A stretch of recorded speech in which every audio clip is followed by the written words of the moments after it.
Tell me, Michael, do you believe in sin? Yeah, I just don't necessarily believe the devil makes us do it. He that committeth sin is of the devil. Then that'll be all of us, wouldn't it? And if we're all of the devil, how do we fight him? Tomorrow, I recommend you take your dads for a walk around Rome. You can pay a visit to an old friend of mine. Father Lucas? He's Welsh, Jesuit. His methods are a little less orthodox. Studied under Father Carney de Philippus.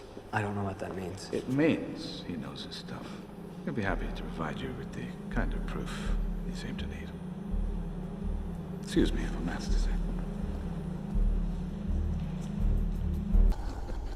Yes, no, maybe. Are you reading mine? What am I thinking now? Oh, you're so tedious, you little piece of mouse shit. You think I'm afraid of you? You couldn't even stand up to your father, could you? Your daddy, your mommy, Mikey. Stand back! You don't command me! No, God does! Oh, God does. That's so wow, cool, awesome, whatever, dude. Use your puking trunk. You know nothing!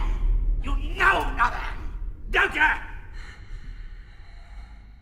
Cherish your doubts, Michael, exemplis ad lucem. Jesus, lover of my soul, all his loveliness. Oh, I will never leave you, Michael, I will never leave you. So please, Mr. Preacher Man, please, Mr. Priest, pray for God to help me. Me, I'm just a poor little Welshman, all dressed up for the carnival, Mommy.